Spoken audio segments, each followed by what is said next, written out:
Have you or someone you know ever tried to hold you hostage for your past? Well, at the end of today's show, let me tell you something. You're not going to hold yourself hostage for the past any longer.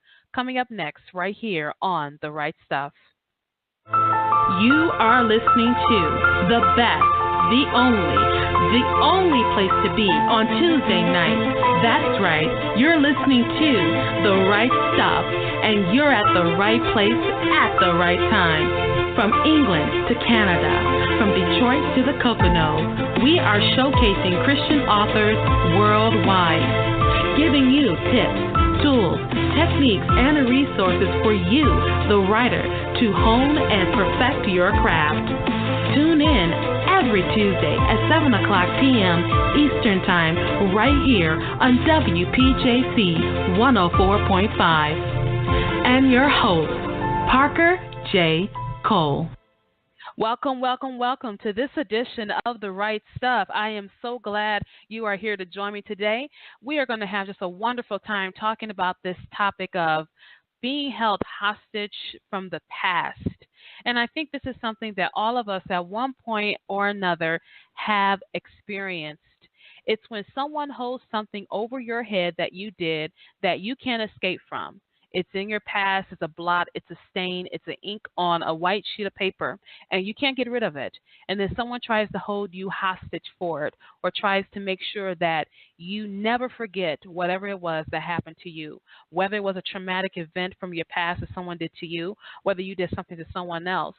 In Christ, we are new creatures, and Christ is the one who washes all of our sins away. But some people may still want to hold it over you for whatever reason. We don't know. It could be because they were hurt by your actions.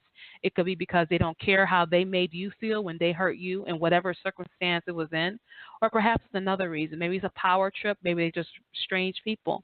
But after today's show, I think you're going to realize that no one can hold you hostage for your past. If the Lord has forgiven you, He's forgiven you indeed. I want to thank you all for those of you who have been supporting me for the last several years now. My latest book, The Cure, is out. It's a Michigan Sweet Romance, the first of a couple that we're going to be doing here this year. It's my goal this year to print out 4 more books this year. I want to print out one every quarter. So y'all pray for me with that goal. I don't know if I'll be successful or not, but y'all pray with me for that. I'm also really excited to tell you that I will be in Southern California this year. I will be teaching at the Southern California's Christian Writers Conference. It's the first conference they're having there, and I'll be doing 2 sessions. So if you're in the Southern California area, I would love to meet you. It's going to be held at Biola University from the 22nd through the 24th, and the 2 sessions I will be teaching and heading the workshop on are I Swear, and I'm really excited about that. I'll be giving you more news throughout the weeks, and there's ways you can register right now for that. Just simply look up Southern California Christian Writers Conference. You're going to really be amazed at how much information, depth, and knowledge you're going to get from all these people that are going to be there. So if you're in the Southern California area, it's in La Mirada. I will be there June 22nd through the 24th, and I'd love to meet you. We're going to go ahead and take a quick short break. When we come back, we'll be talking to our guest co-host and contributor today, Kimberly Ray. She is the author of the book Shredded. And let me tell you simply what Shredded is about: a new pastor, a dying church, and a 15-year-old secret. There's more to come with that, so stay tuned. Don't go anywhere. More with Parker and her guest on The Right Stuff Radio Show. We'll be right back. Have you read the latest issue of SORMAG Digital, the award-winning literary magazine for multicultural readers and writers? SORMAG Digital is available quarterly and showcases interviews with the best authors in multicultural literature. SORMAG Digital features craft and business articles for those interested in writing. If you're looking for a good book, check out our book reviews on what's hot in multicultural literature. For writers looking for new readers to get in front of, SORMAG Digital is the perfect place to introduce your book. We offer advertising spaces that fit your promotional budget. Get your free subscription on SORMAG.com or order a print issue on MagCloud.com. If you would like more information about SORMAG Digital, check us out on SORMAG.com or contact us at SORMAG@yahoo.com. SORMAG Digital is the magazine for multicultural readers and writers. Question: if you write a book, everybody will rush out to buy it. Obvious answer: no. If you were a celebrity or if you had a huge marketing budget, then maybe you can get a lot of exposure for your book. Another solution would be to check out joeytweets.com. JoeyTweets.com is a promotion and marketing service with access to over 1/3 of a million followers on Twitter. JoeyTweets.com has 3 packages available to fit any budget. That's JoeyTweets.com. JoeyTweets.com. Get some serious exposure for your books.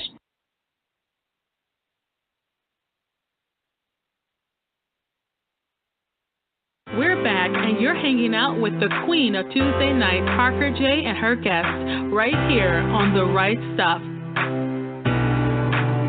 Hi, and welcome back to the show. You're listening to The Right Stuff here on WPJC 104.5. Can you all believe it? When I first started this network earlier last year, it was just me, and now the good Lord has blessed us to have 5 shows under the PJC Media Network. I'm so excited. So before we get into our break, just let you know to keep it right here all week long. Sundays with Deborah, with Dovetails with Deborah. Mondays, the Marriage Playbook with Eric and Fran. And then, of course, your girl, Parker J, on Tuesdays and Saturdays, 7 o'clock and 2 o'clock p.m. Eastern Time, respectively. And then Let's Talk About It with Jenny White on Fridays at 8 p.m. I'm just so glad that the Lord has blessed our network, and I'm looking forward to moving forward and going forward and getting bigger so I can bring you more very relevant podcasts and very relevant media to you, because I think with today's topic, it's a topic I haven't talked about in some time. I don't know why I haven't talked about it, but it's been a while since we talked about people trying to hold you hostage for your past and people trying to keep you down because things that happened back in the day that you can't do anything about. So with me to help discuss that and her ministry as an abolitionist is author and abolitionist Kimberly Ray. Kimberly, how are you doing today? I'm doing great. Thank you. I am so glad that you were here to join us today for the show, because I'm really excited about what you have in store for us, because you have such a large ministry and such a passion for those who are caught in the sex trafficking industry, as well as those who have, horrible memories of abuse and child abuse, sexual abuse, and all that kind of stuff. And then those of us who are looking to move on past those incidents, those of us who have done that to other people or we had that done to us, you really are in an industry of helping people get through pain. I really think that you're in a advocacy to help people get through pain. And so before we get started, how did you come to that place in your life? It actually surprised me, to be honest. I know sometimes people say, I didn't choose this, it kind of chose me. And I really think that the Lord had assigned this to me, but it wasn't something I went looking for. My husband and I used to be on the mission field, actually, overseas, and we planned on staying there. And then I got Addison's disease, and we had to come back to America, and I wanted to stay involved. And one of the things I really cared about was this issue of human trafficking and slavery and, rescuing the oppressed. We lived in some pretty oppressive to women countries, and that really, really got to me, and I wanted to make a difference. And I'd been writing for about 10 years at that point, for Christian magazines, things like that, and I was thinking about writing a novel or, trying to toss around some ideas and trying to figure out, am I really supposed to do this? And I was talking to my mom about it, and finally she said, Kim, if you could write about anything, what would you write about? And by that night, I think I had about 3 chapters of my first book, Stolen Woman, and it kind of incorporated the things I cared about most. It's set in India, and it's about trafficking, and it's also about women finding their worth in Christ instead of finding their worth in, trying to do something amazing or how much we accomplished or things like that. And after that came out, it turned into this thing. I love speaking, and I've been speaking, but people started asking me to come speak about trafficking. And,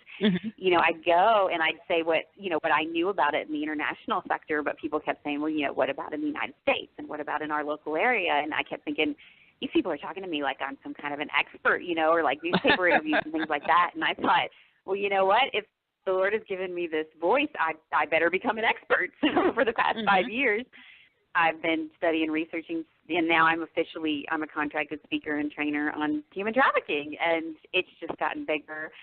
And you know how it is when the Lord, tells you to do something, he just opens doors that you just don't expect. And so now, the Stolen Woman has turned into a 3-part series, and now there's the Shirley one you were talking about, which is about trafficking in small towns, America, and how it overlaps so much with this, what you were saying about like childhood sexual abuse and stuff. I've been blown away. I go and I speak to all these women that I think, okay, these are the women that care about rescuing women.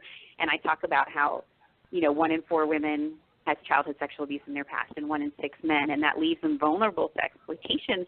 And I think, they're going to go and find these women. And I get done, and so many of them come up to me and say, yeah, that was me, that was me, that was me. And I just floored, just really floored at how many victims are out there that have never told anyone and, like you said, are just still prisoners to this pain that wasn't their fault, that wasn't their sin, but they're carrying it around, and it just something I really care about doing something about. And it's true. It's like, especially when it comes to sexual sins in general, that seems to have the longest impact on people because such a violation of a person's soul and of their body. And so that's why it takes many, many women years and years and years and all kind of counseling and all kind of mess just to get away from it. Even whether, and I'm not talking just for Christian women, I'm talking about women who may have issues with God. They like, if God really loved me, why did this happen, and all that kind of stuff. And so they're just caught in this cycle of being held hostage by it. And so what I'm really glad about is that you take your fiction and you take your storytelling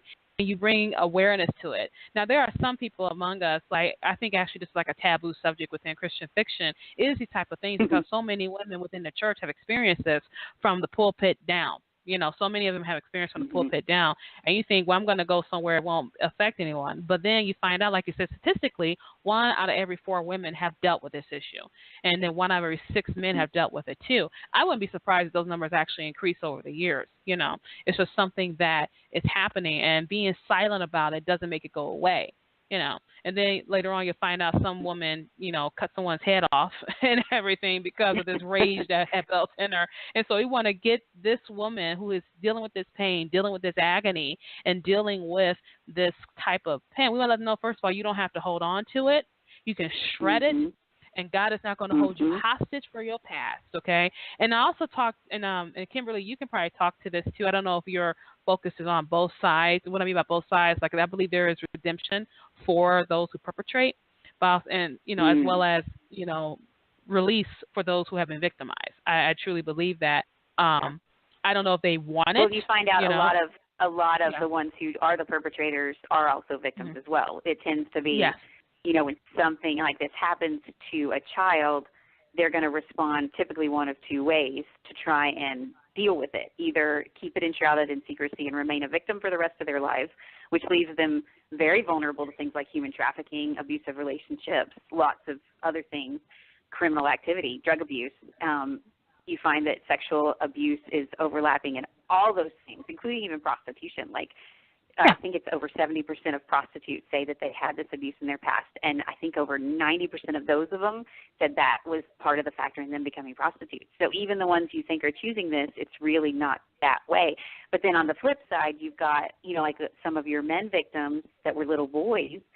Maybe they even told someone and nobody did anything about it, or maybe they never told someone and they're thinking, I have got to try and get some control in my life, and so they end up becoming the actual criminal and the perpetrator, trying to overcome it in their own way through power and control instead of trying to overcome it by ignoring it or, remaining a victim. And so, when you start digging into people's past, it's unbelievable. Without the redemption of Jesus Christ making things new, there's just so much pain in so many of the people around us who pretend that they're fine. It's like if it's 1 in 4 and 1 in 6, just look around in church next Sunday and think, what are the chances that there's nobody in this room? You don't live in a bubble. We'd like to think we do, but we don't, and it just, it makes me sad. Sometimes I just look around and I want to be like, are you okay? Do you need a hug? Can I help you?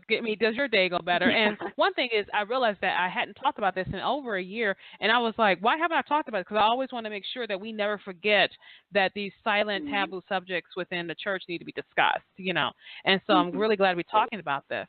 And I'm also glad to get into your book, Shredded, because, I know you're going to talk about, trafficking within small towns, and it lets us know that it's closer than we think. Everyone was watching the Super Bowl this past weekend, and it was one of my guests before, Kim, who had been on the show, and she said, you know that the Super Bowl is the best time for people to do a lot of trafficking during the Super Bowl. Yes. And when I heard that, it totally killed any idea of ever watching the Super Bowl ever again. It just totally killed it for me. And the only thing I watch now is the Super Bowl commercials because they're really funny.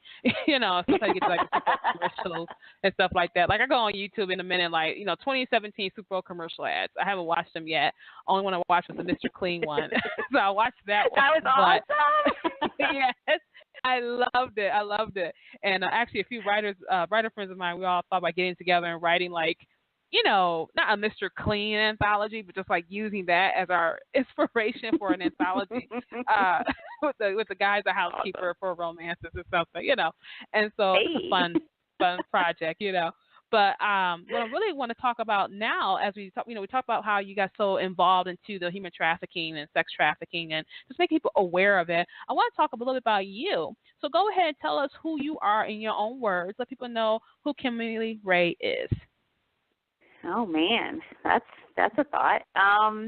Well, when I was a little girl, I probably started writing when I was about 10. My mom gave me this little dinky typewriter, and I used to type out my own Nancy Drew stories and tape them together. And yes. I always wanted to grow up and change the world. I wanted to do something amazing. And, you know, it didn't matter what it was. I was going to be in the Olympics, and then I figured out that I wasn't very coordinated, you know, and I was going to be a famous whatever. But most of all, I wanted to go and, like, rescue orphans all over the world. And it's fascinating to me that God can put something in a child that, you know, when you grow up, you find out that that's still who I am. And I don't know if you've ever heard of Amy Carmichael, but she was this missionary who went to India. And the thing I loved about her was when she was little, she's a white woman, but she wanted blue eyes. She had brown eyes.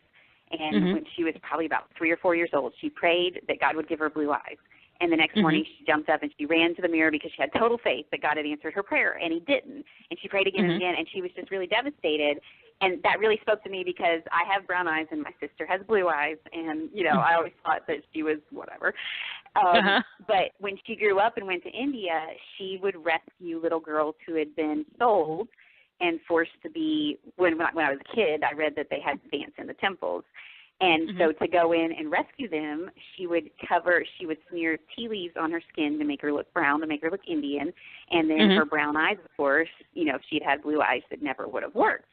And so I always loved that when I was a kid because I was like, oh, wow, you know, when I grow up, blah, blah, blah, blah. Well, I did grow up, and I ended up going to Bangladesh, which is right next to India. And I ended up, you know, caring about the children and working with the children. And in the end, I did some research on her just a couple years ago and found out those little girls that she was rescuing, they were temple prostitutes. They were being sold into sex trafficking. And I was like, oh, my goodness, she was fighting human trafficking. And, you know, I always wanted to be like her, and now here I am doing the same thing. And so let me think. When I grew up, I was pretty shy. I used to read books in between classes because I was afraid I was going to say something stupid. And then I went to Bangladesh right after college. And I taught in a school out there, and I did writing projects. And then after that, I was in Uganda for a little while with an AIDS Orphans project, which was amazing. All the kids in Uganda were just so awesome. And then after that, I got married, and we went to Kosovo for a little while after the ethnic cleansing. And something interesting about that, just random off the subject, they had been in the war with the group that had come and slaughtered everybody. Basically, they called themselves Christians. They were Orthodox. And the group that had been slaughtered were sort of Muslims, you know, on a surface level. And so when we went out there, it was really interesting because we didn't call ourselves Christians because to them the term Christian meant the people that, you know, killed them and raped them and stole things. And it was very interesting to me as a believer thinking through that concept of, you know, a lot of people have the wrong idea of what the word Christian means. And so maybe that word isn't always the best word to use. And so we thought about it. We were like, what should we call ourselves? You know, who are we? And it was a really good thing to think through. Who do I define myself as? And we ended up calling ourselves followers of Jesus. I thought, you know, I like that. I think maybe I'll use that in America too because a lot of people have wrong connotations, you know. Like you're saying, people with stuff in their past, something happened to them at a church or something happened to them with a Christian. And maybe we should change our definitions so we don't fit in somebody's box, you know. But then, let's see, after that we went to Indonesia, and then we had to come home for my health problems. Mm-hmm. So now we live in North Carolina, where I get to use my Southern accent. Love it. And I have 2 kids. One's 12 and one's 8. And I have Addison's disease and asthma and scoliosis and hypoglycemia and a cyst on my brain and something called Ehlers-Danlos syndrome, which I'd never heard of in my life. Oh, my. So I spend a lot of my day dealing with my health problems, trying to be stable, and then I spend a lot of my day writing all these wonderful things that I can't do anymore. So I live vicariously through all these imaginary people that I know. I think most writers do. We use the voices in our head as excuses to write about these things sometimes, I think. Yeah, and I tell people, I love it because we can fix things, and by the end of the book, we can change things the way they should be, and we can fix all the problems, and if somebody's really, really annoying, we can make them move away, or we can kill them off. Yeah. It doesn't work that way in real life, I think every writer I think you have to almost have a God complex as a writer. I totally think you totally have one. And when I mean a God complex, not that I want to be God, but there's a certain amount of control, especially when one of my books, I had a very horrible year. It was 2015, a horrible year. And I remember drowning in just everything. I realized that the book became my outlet. It was the first time the book actually became an outlet for me. It became the way I could actually get rid of all the negativity to have in my life.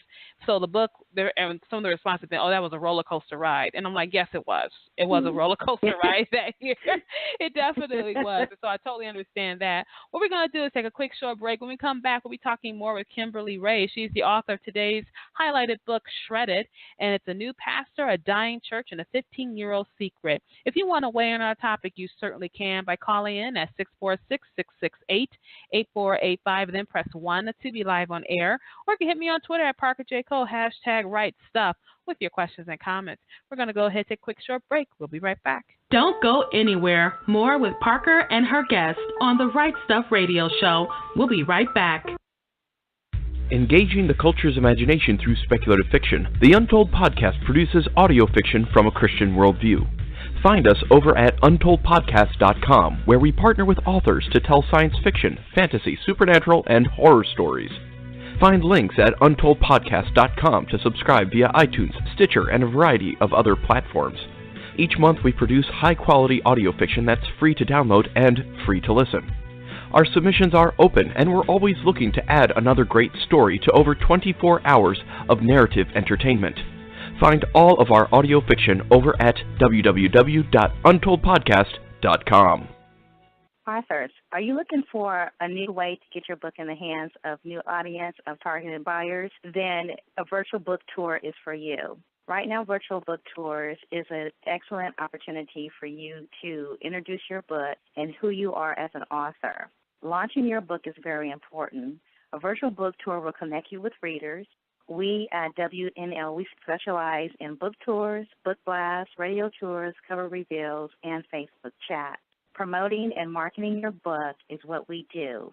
Online publicity, the exposure and the publicity is what you need. Let us help you reach new readers and a new audience. We take care of everything so you don't have to. We set up the tour for you. We connect you with bloggers to advertise your book by way of interviews, guest posts, and reviews. If you are an author of a newly published book, have an upcoming release, or just want to give a previously published book new life, a virtual book tour is your answer. Check our tours out at www.wnlbooktours.com. Visit me on Facebook. I am the owner, Paulette Harper. We're back, and you're hanging out with the queen of Tuesday night, Parker J. and her guests, right here on The Right Stuff. Hi, and welcome back to the show. I'm so glad you're able to join me for this edition. We are talking to the author of Shredded. Shredded is available on Amazon.com or wherever books are sold. Once you pick up a copy of this book, you're going to absolutely adore it. It's a book that talks about small town secrets and people trying to hold you hostage for the past. A lot of good stuff is going on in this book. And Kimberly, once again, thank you for coming on to the show to tell us all about this book. I'm so glad to be here. I appreciate you letting me. Now, go ahead and tell us, I think you said Shredded was part 3 of the Stolen Woman series. Is that correct? Actually, it's part 1 of a new series. Stolen Woman is set in India, and it's a three-part. It's a three-part set out there, and then this is my first series set in the U.S., which is new for me. So go ahead and tell us a little bit about Shredded. Shredded got started with two different things. One was a bad thing, and one was a good thing. The bad was the first person that I had ever met who had the story of abuse in their past, and she told me her story, and then she asked me not to tell anybody because she'd still never told her family. She'd still never revealed the person who did this to her. She still had to see that person, and it devastated me completely to think that the person who did this is fine, and they're out there and they're living life, and everybody's treating them like they're a nice person, and she's the one who's walking around paying for it all the time. And that just really, I thought, somebody needs to tell this story and say, this is not your secret. You don't need to keep this. This is not yours. But the other thing was one time when I was doing an interview on the radio for human trafficking, the other person that they'd invited was this woman who used to be a prostitute. And talking to her was so much fun. The Lord had turned her life around and everything, but she was still just the kind of personality she had. She just talked very openly about everything. You spent half your time with your eyebrows up like, whoa, Whoa. And I loved her. I thought she was awesome. And I was sitting in church one day, and the pastor was telling the story about the woman who came in and wiped Jesus' feet with her hair. And I've always loved that story, but it's like so scandalous. I mean, living overseas in Asia, there are certain things you just don't do. And the idea of a woman touching a man in the first place was a big deal. And a woman coming into a group of men, and doing something like that was a big deal. But then wiping them with her hair, I mean, that was just totally scandalous. And I'm sitting there thinking, if something like that happens now, like, what would it look like? What would it look like if some woman like that, like my friend the prostitute, came to Jesus in this totally scandalous way? And I'm sitting there in church, and all of a sudden I started thinking about her walking into the church with all her junk in her arms, her feather boas and her stiletto heels and all this mess. Yeah. And she's walking down the aisle with it, and stuff's falling in the aisles, and everybody's like all freaking out, and then she just dumps it all on the altar. And so I'm sitting there in church trying not to crack up, and I got to write this down, this is so awesome. And that was the beginning of the whole entire book, because I thought, if something like that did happen in some little dying church with a bunch of super traditional people, what would happen? What would happen to the town? What would happen to the church?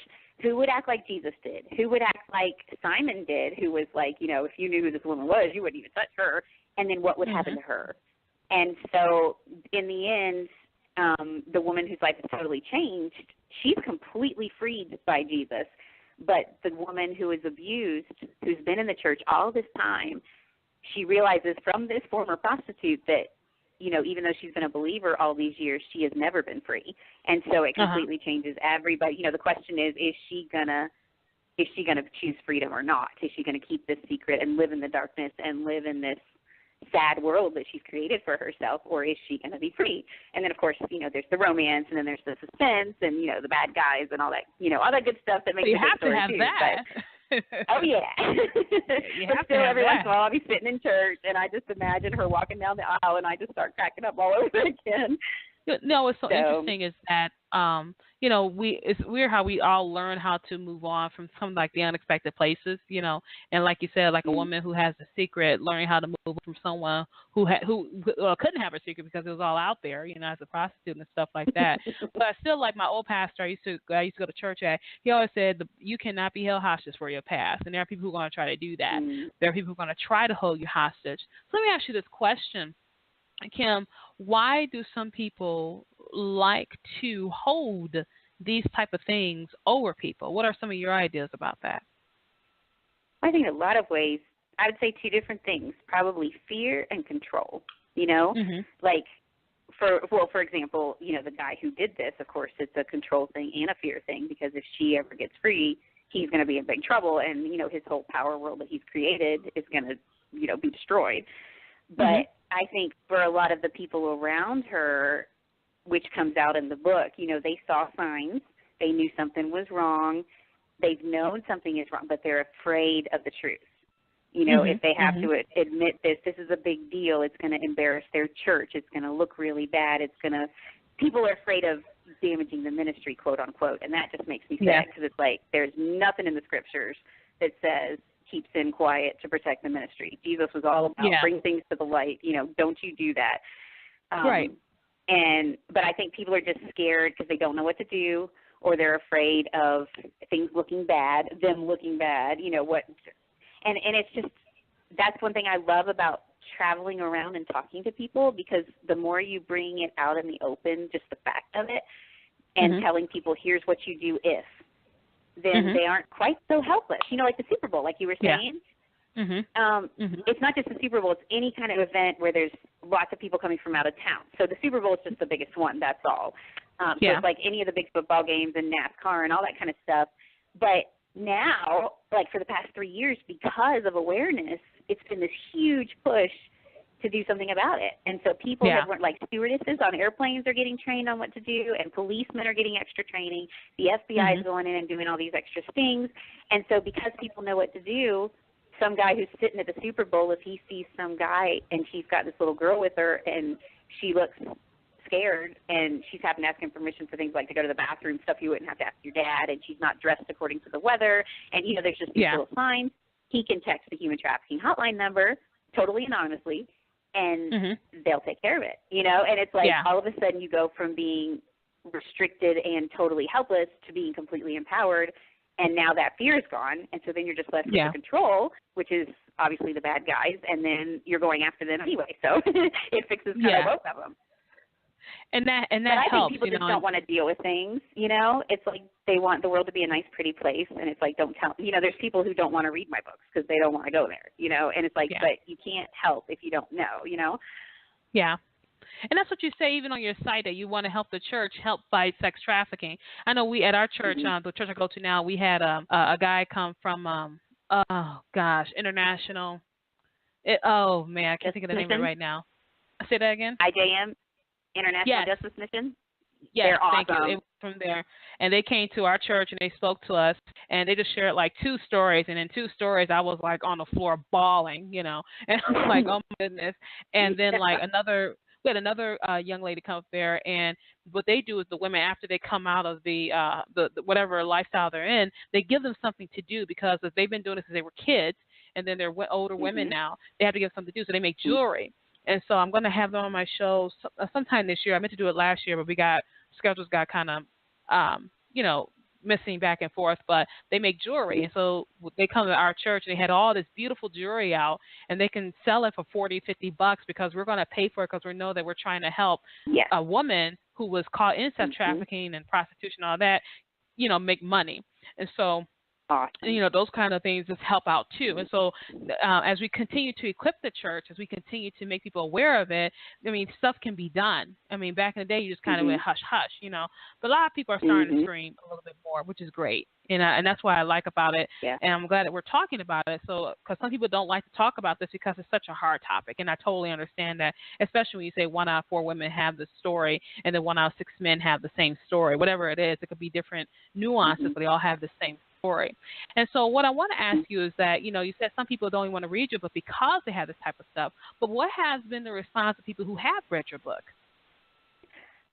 Again, I've been pretty blown away. I remember when the sequel to Shredded came out just this past summer, and I asked for beta readers, which are awesome because they find mistakes, or I'm not good with details, and so I have certain friends who are very detail oriented, and they'll tell me things like, Kim, you put this at this time of night and the sun would have already set, and things that I never think about. I'm like, but what I was surprised with was how many of the women who volunteered to be beta readers, it was because they really cared about the content. And I had this one woman write to me, and she was from small town America, and come to find out she had not just been trafficked, but it was, she told me her story, and it was horrific. It was like unbelievable. And she basically said, she was so glad I was telling this story because she couldn't do it. She couldn't do it in a way that people even believed it was true, because people just can't accept it. And so for her, it was like, somebody's telling what needs to be said. And that really ministered to me. But also, she mentioned, she was like, I was a little concerned it would be a trigger, and that's something that I am concerned about. I don't want to make it worse for women. Right. I want to make it better, but she said it brought some stuff to the front that she needed to deal with, but it was in a good way. And that was really good too, to hear from women that said this helped me. The other thing that's been really nice is I feel like I'm a mediator between that world and the nice bubble Christian world that I grew up in, where things like this didn't happen and you never touched it. And they don't know how to cross over, to help or to even to understand. And I get to tell these stories. And so I've had women say, I understand now, or I want to get involved now, or I'm a better mom, or I'm a better missionary, or I'm a better wife, or I'm a better. And that's really exciting to me because I love that through fiction, sometimes you can say things that people wouldn't necessarily read any other way. A lot of people aren't going to find a book on human trafficking and read it, but they'll read my book. Yeah. And it tells the story of one person, and then it lets them know, you can make a difference. And I think that's exciting. I mean, you address stuff in your fiction too, and it's really cool to me that there's stuff that we can say that makes a difference, even though it's technically fiction. It's not really. It's real life, Yeah. Totally understand you there. I know with me, I remember the day I realized that my writing was a ministry. I have seen that's something I like to do. And in one of my books, the one main character hates herself. And I remember having that sensation of hating everything I looked at for such a long time. I hated looking in the mirror. I just hated myself, And then I had a woman reach out to me, and she had read my book, and she was like, oh, my gosh, this really spoke to me. She told me how. And that's when I kind of realized that, the words that we say, they do have an impact and power of a sort to help people. And she said, because I used to think I was this hideous, horrible person, like this monster trapped in this body. That's how I used to feel about myself all the time. I never vocalized it and stuff like that, but I felt like that, And so there were days where I have like a good day, like, oh, I look good today, stuff like that. But then now I'm feeling a little bit better about myself and stuff like that. So I totally understand how our words can be used to help other people, and other women may have felt the same way. It doesn't have to be like trafficking, that's a major one, but it could be low self-esteem, being a big woman like me. I've built being a big woman most of my life and dealing with that kind of self-esteem, being teased about being different because you got some kind of deformity or something like that, or whatever, And, when you write about it in fiction, at least in the fiction, we hope that it's a happy ending. You know what I'm saying? We want to have a happy ending. And I think that's what makes it a little bit easier for us to read these type of hard topics in fiction because, we see this problem. We hope it gets resolved. We hope this character that we've invested our reading and our time into will get better. You kind of hope that, And so that's why I like it when we do that. That's why I like to address these hard topics that, like you said, there's sometimes the Christian walk. Sometimes in that bubble, we forget that there are people out there who are in real pain. And I really like the way that you're doing that. And so, how many books has it been so far since you've been writing? How many books have you got out there? Oh, man, I think it's 24 now. Sounds like a lot. But some of them are kids' books, and some of them, like I have a series of nonfiction on living joyfully with chronic health problems. So I find that, like, for me, writing is good therapy. There's a lot of nights I can't sleep because of my health problems. And it's so nice to have something to focus on, instead of just sitting there thinking, like you're saying, when whatever the besetting thing is that, Satan uses to attack you, whether it's low self-esteem or whether it's being discouraged because you're in pain or whatever, it's like in the middle of the night, that's when it's coming. And so I love that I get to pour out instead, So, like, when I'm struggling with my health problems, I'll write some of the books on chronic illness and think, well, somebody else is struggling with the same thing. What should I tell them from the scriptures? And what is the truth? And what is the right way to think? And it ends up helping me probably more than anybody else. But, hey, like man, with these I like stories, that. I love with these that it's all these broken people, and they're all broken in different ways, and most of them didn't realize they were broken. And that's the way I think a lot of people in our churches are. They're faking it, and they don't even realize that they're broken. And there's this wonderful thing that I found. It's called kintsugi, and it's a Japanese pottery method where they take broken pots, which are totally worthless in Asia. I mean, you can buy clay pots for nothing in the first place. And if you break one, just pitch it because you can't fix it. You can't, like, try and glue it back together. It just doesn't work. But this method, it actually takes those pots and fills in the cracks with gold. And so it makes these masterpieces. Yeah? I've seen that. I found it, and I was like, that's it. That's what I've been trying to say right there in a visual. And so I've incorporated that into the book as a visual of what's happening to these people.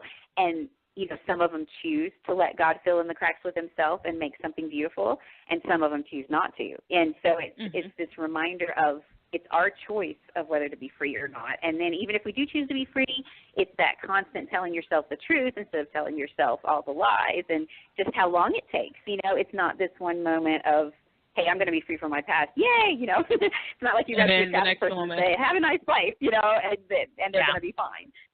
And so that's another thing helping the church understand is you're not going to just rescue people and, oh, yay, or even someone getting saved out of a bad past. It's like, oh, now you're going to be fine. It's like you have to learn to take every thought captive. You have to learn to focus on the truth instead of on what's the lie that you've been telling yourself all this time. And so, the books help people understand. It's almost like a training ground of here's how to heal from this. Watch these people, here's the one who's doing it right, here's the one who's doing it wrong, and here's what happens to them based on what they choose. I love that, I love that we get to help people by them embracing this character. And, you always find yourself in some character in a book, and then you can realize, oh, my goodness, that's me, and so this is something I would struggle with, and this is the way I need to grow, So I think that's really fun. I like that. I think about how eerie it was because I was listening to some old gospel from back in the 90s that I used to listen to when I was a kid. And one of the songs was a song by Tremaine Hawkins and her husband at the time, Walter Hawkins, and was called The Potter's House. And one of the lyrics in the song says, you don't have to stay in the shape that you're in. The potter wants to put you back together again. And then they do the chorus, and he says, give him fragments of your broken life, my friend. He wants to put you back together again. And so I put that on my Facebook, and so many people responded to that. And one lady was like, did you write this? I said, oh, no, I did not write this. If I could write like that, I wouldn't be where I am now. But it was just a beautiful song, and that was back in the 90s. And I'll listen to it again. And you know how you go through life and things happen and you think you can never get over it. And the Lord just takes this amazing ability that he has to take the broken pieces of our lives, the broken past, the broken present, maybe, and you may look forward, you may see just a broken future. He takes all those broken pieces and, like you said, he puts himself in there. He puts the gold in there. And, I've seen that technique, and it's some of the most beautiful artwork you've ever seen in your life, because it's almost as if those broken fragments make that piece of pottery that much more beautiful, because it's more beautiful. Yes, it's not beautiful seamless. For having been broken. Yes, exactly. Some people don't understand. Say, well, this sucks. My life sucked. I mean, how can that be beautiful? And then you find out that over time things happen to you, and it really does make you stronger, and it makes you maybe a little more lenient about something else, or make you a little more conscientious about something else. You never know. Just all these things happen to you that makes you a better person. And then you go back, I don't know how I got over it. I go with Christ, And that's why I want to encourage our listeners today, those of you who are listening in, that you don't have to be held hostage by your past. You don't have to be held hostage by it. No one can hold you hostage for it, And on today's show, that's what we're talking about, that nothing in your past can stop you from getting close to the Lord Jesus. He will forgive you for your sins. There's a reason why he says that. It's because he will do it. Secondly of all, if God has freed you, you are free indeed. And don't let anyone else try to keep you down there. When we come back, we're talking more to Kimberly Ray. She is the author of Shredded, as well as several other books, as well as an abolitionist who helps the church help fight human trafficking. And we have such a wonderful, great discussion with her. If you want to weigh in on our topic, you certainly can by calling in at 646-668-8485 and then press 1 to be live on air. Or you can hit me on Twitter at Parker J. Cole, #RightStuff with your questions and comments. We're going to take a quick short break. Don't go anywhere. More with Parker and her guest on the Right Stuff Radio Show. We'll be right back. Are you a reader looking for more compelling Christian fiction? Maybe something a little more edgy or a bit more real? Are you tired of most Christian fiction shying away from the truth and settling for a rose-tinted view of the world and its issues? Or are you an author who has a compelling story to tell, but you're afraid it doesn't jive with today's brand of Christian or secular fiction? Are you tired of Christian publishers telling you that your content is too edgy? Or maybe you've tried submitting your content under the radar to secular publishers only to be told your themes are a bit too religious. We invite you to take a look at the Crossover Alliance. We are an online publishing company that specializes in edgy Christian speculative fiction with Christian themes and real-world content. Our company is formed from authors and readers just like you who are breaking into the mainstream and Christian markets with this compelling genre.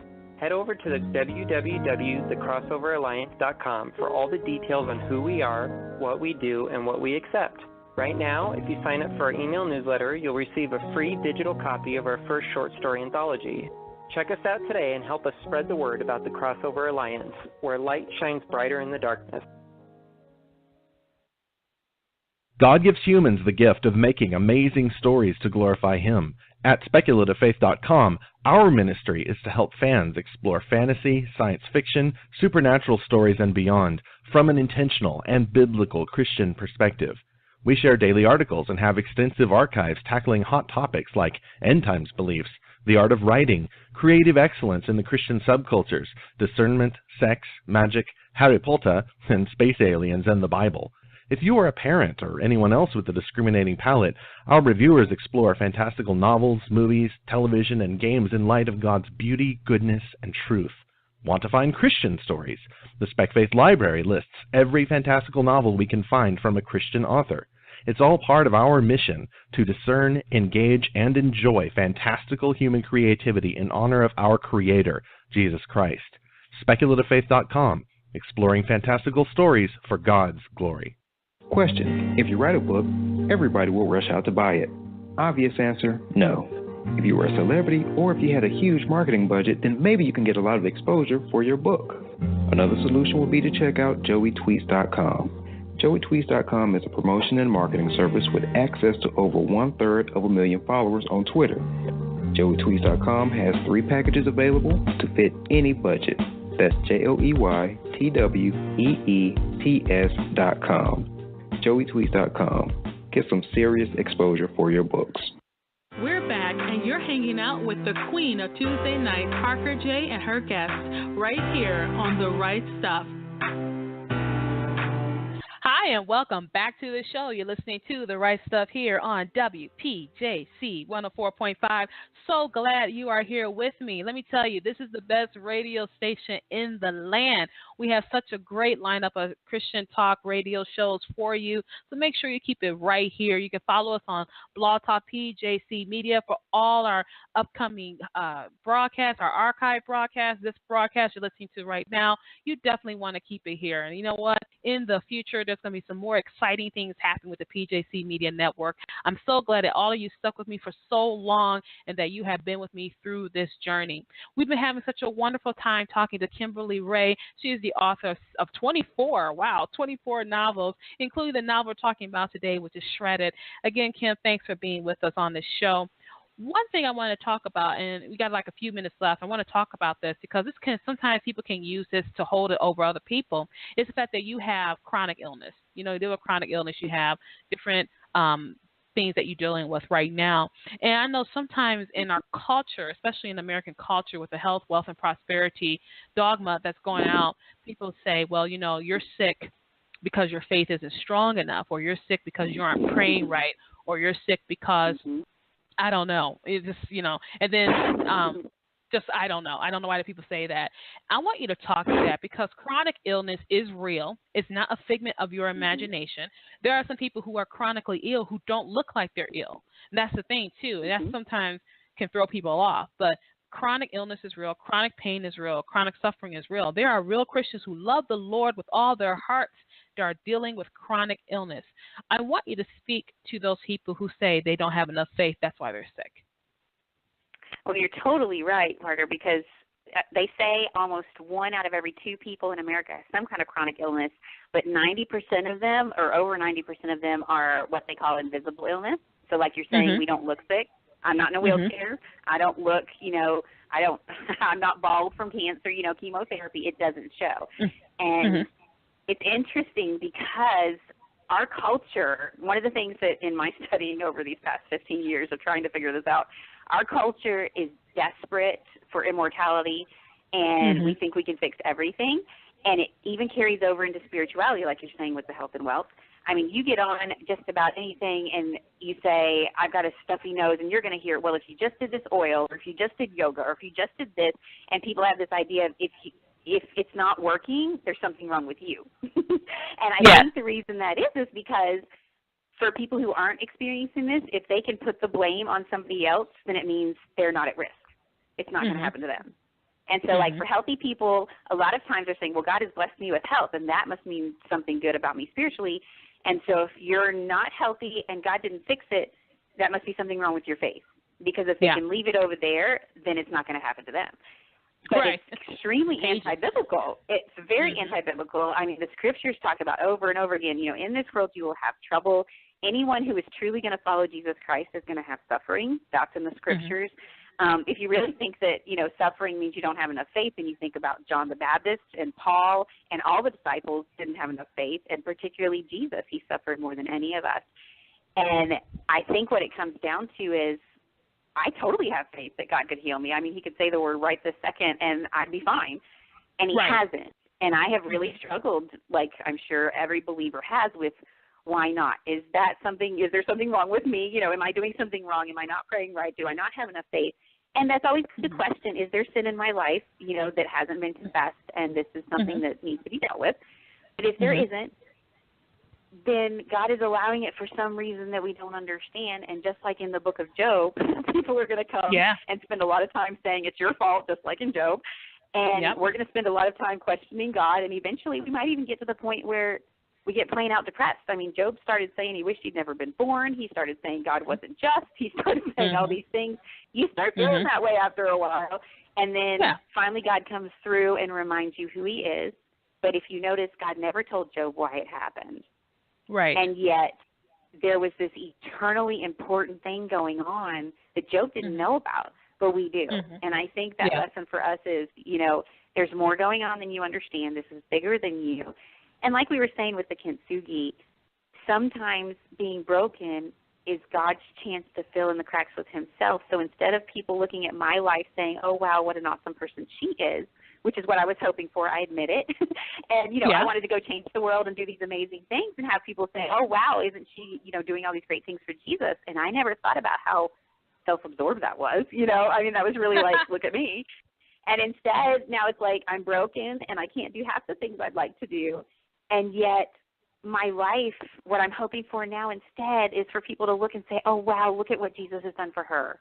And isn't that a better way to live? And isn't that better if God can be glorified more through me being broken, whether in my body or in my spirit or in my life, then it's better to be broken, because our life's so short, and we've got all of eternity to be healthy and wealthy and all that great stuff. Right now, we need to be reaching people for the kingdom, and the people who need Jesus are suffering, and they're hurting. And if we've got it all, everything's all perfect and woo-hoo-hoo, then what they're going to be drawn to is, ooh, maybe God will give me all this stuff, like God's some big Santa Claus, you know, and if you just say the right words, he'll fix everything, you know what I mean? So it's true, and I like how you said that. You know, you know, you don't have enough faith, because if you had enough faith, God would fix everything. But that turns us into a bunch of spoiled little children who all we care about is God doing what we want and our lives being comfortable, which is not what the Christian life is supposed to be like. If we're supposed to be like Christ, it says the power of his resurrection, which we like that part, but then it also says the fellowship of his sufferings. And then to be conformed to his image. And it's like, if I can only be conformed to his image by being broken, most of us don't really want that, you know? I mean, to just really be honest. Like, I don't really want to be that much like Jesus. I just want to be a little like Jesus and be comfortable. Let's just be real here, okay? I'll partake of the blessing, but you can have the suffering and put that over to the side somewhere. Maybe exactly. a worse Christian Jesus should get that one. I always say the buffet style of God. We want buffet style God. We want God on our terms. And even Christians, I think we can be guilty of that. We like certain parts of God more than others. Like we like his forgiveness, we forget that he judges. Like we like his love, we forget that he is also full of wrath. Like we like his his power, but we like the fact that he's all powerful, but that he's also all knowing. We like the fact that we can go to him in prayer, but that we also have to come to him when we have to beg for repentance. You know what I'm saying? And so we kind of do the buffet style God. And I'm glad you mentioned that, because I think too that could be held over someone's head, especially someone who's dealing with chronic illness. Like, and I know several people in my sphere of influence who have chronic illnesses. They've been on my show because I never ever stop talking about it. Now, I truly believe God can heal them all, and they believe that too. At the same time, they work through it, and it's not like they don't have moments where they're like, you know, why won't you heal me? There are sometimes they have those moments, you know. There are sometimes in their life, you know, they have those moments. We have that Job moments and our Job doubts. And I just ask the Lord to keep me, like currently right now I don't have a chronic illness or anything. I don't want one, you know, but I hope that I hope I won't lie. I hope he never chooses me for it. Maybe I could choose in some other direction, but I hope that the saints can be of help to. And I really want you to speak to that too, because I know people out there who have chronic pain and chronic illness, and they've been sick for years. And people, they get tired of saying, "Well, are you healed yet?" It's like, no. No. Yes, they're like, you get a get well card, and you're like, thanks, Yeah, and I love that you care so much about it. I mean, it's such a blessing to have healthy friends who get it. That's just a really awesome thing. And like, you can send your friends KimberlyRae.com, RAE.com. I've got all kinds of blogs on chronic illness, and one of them is Not Enough Faith, and it addresses this very thing. And like, one of the things that really helps me is going back to Hebrews 11, which we call the Hall of Faith chapter, and everybody loves it so much. And it starts out with, these people had faith, and look what happened. They got delivered from all these things, and they had the dead raised to life, and all this really awesome stuff. And it's like, woohoo! But then the second half of the chapter says, and some of them got stoned and sawn in two, and all these terrible, awful things. And it says they in faith. And it's like, whoa, wait a minute. That didn't look like faith to me. But the point is that God always delivers. Sometimes he delivers from the problem. Sometimes he delivers through the problem. And sometimes the problem itself is part of his deliverance, because we are going to be conformed to the image of Christ. And that's not something that we want. None of us want to be broken. And yet, like I said, in heaven, the Bible says he heals all your diseases. He forgives all your sins. In heaven, I'm going to be completely free of sin. I know he has healed me of all my sins, but I still have sin right now. It's like I still have to deal with it. And it's the same way physically. I am healed. He has healed me. I've got that body coming, but I don't have it yet. I'm not there yet. And that's okay, I remember one time in my church, as we get ready to close on our show, I remember one time in my church, there was a young gentleman. He was, I think he had some kind of autism or mental disorder like that. And he got sick, I believe. It's been a while since I've heard the story, but he got sick, and he was real sick. He was in hospital. And his he told a story how in his dream he saw a lamb. He saw a brilliant light. He saw a lamb, and he heard a voice say, "This lamb is given to you for your healing."